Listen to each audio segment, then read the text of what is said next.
Okay, so still here talking with Jennifer and bringing some wonderful things out about EFT, secure attachment. I have so many questions. I want to ask if, someone's just kind of coming to this for the first time.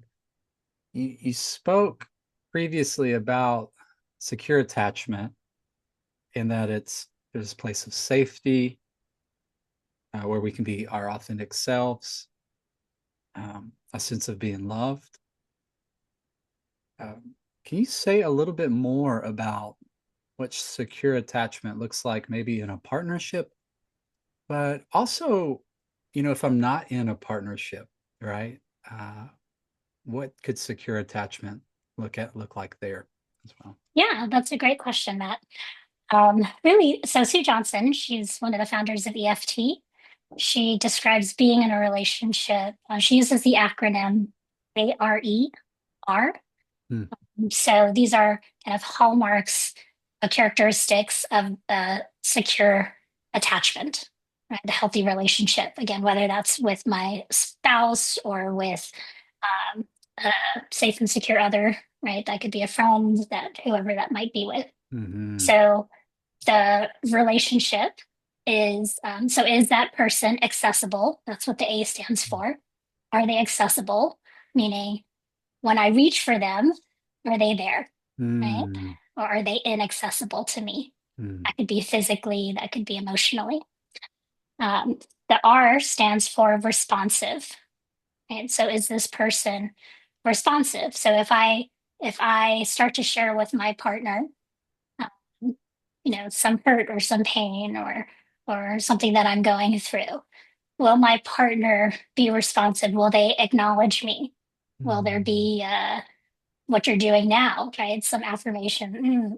I hear Yeah. you, right? Will there be some indication that you're with me in the conversation, Yeah. right? And then the E stands for emotionally engaging. So it's not enough to be physically present and to say that I am here and I'm listening. It's,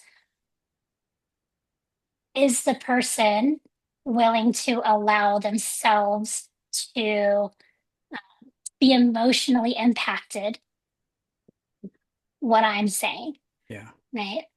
And are they also able to kind of keep their focus on me and not get swallowed up into maybe their own pain or their own fears that start to come up? Like Hmm. if I'm sharing with this person, if you did something that hurt me, Hmm. right? Can that person then stay present to their own emotions that are coming up as they hear my pain? And can they continue to stay present to my pain and be responsive to me? Hmm. Hmm. R, Yeah. A-R-E, Mhm. accessible, responsive, emotionally engaging. Yes. Yeah, so that's what secure attachment looks like, Hmm. right? It's that I know I can trust that if we think about like with a child and a parent, right? I can trust that I can go to this person Hmm. and know that they're going to be responsive, Hmm. know that they are going to be available, that they are going to be able to offer some, whether it's comfort or reassurance, or at least validate my feelings, right? Yeah. Yeah. And so I'm hearing you in saying that this is part of our our relationships, like our marriage or partnerships, but also in friendships, like deeper friendships. I'm thinking about men's groups or maybe Hmm. recovery groups and the healing experience of um, attachment there, Hmm. and like you're saying with parents as well or caregivers to children. Yeah. Yeah, because we can experience that secure attachment, like you said. It could be within a men's group, it could be within a Bible study, right? It doesn't have to be necessarily somebody that we are related to, Yeah. like a spouse or a child or a parent. But it's the emotional safety that we feel. Hmm. It's when I am sharing with this person, am I feeling felt? Hmm. Right? There's a German word for that, and I always forget what it means, but it means feeling felt, Feeling right? felt. Yeah. Right? Yeah. That's feeling emotionally seen. Like I feel you with me Yeah. in this, and holding that emotional space with me. That's what creates that safety and secure. When we talk about secure attachment comes out of a place of safety. So Hmm. safety has to come first. Hmm. Hmm. I'm thinking as you say that, Jennifer, about the importance of I do most of my work with men, and so for them to, like you quoted in the previous training about that husband, I think, and his Hmm. impact, how it's important for them to be showing up, for us to be showing up outside of our relationship for ourselves, you know, whether it be through meditation, journaling, exercise, those sort of practices like regulating here, so that when we get into these conversations with our partners or friends, like we are able to do the R, the Hmm. excessive, responsive, emotionally engaging versus Hmm. I mean, an extreme alternative would be, being caught up in the addictive cycle where I'm just caught into, the shame, despair, all of this. I don't. It's so hard to, be emotionally present to another person when I have all this stuff here, Right. unresolved happening. Yeah.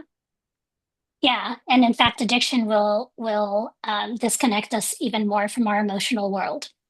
Right? Mhm. So if so our emotions all share the same plumbing, right? Mhm. So my I can't turn off access to my uncomfortable emotions and still stay open to my comfortable emotions. Mhm. So if I'm disconnecting or turning off my own emotions, then by default, I am turning off my partner's emotions. Mhm. So I cannot be emotionally responsive and create um, secure attachment with my partner if I am emotionally disconnected from myself. Mhm.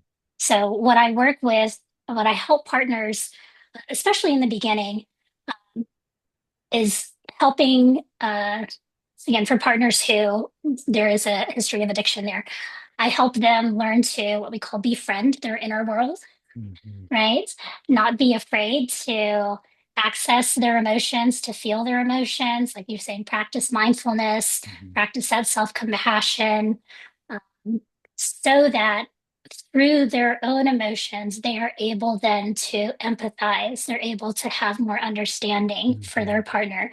They're able to be more emotionally present, right? Rather than oftentimes, slip into the shame, right? Mhm. Slip into the Mhm. shame or just feel emotionally flooded and shut down.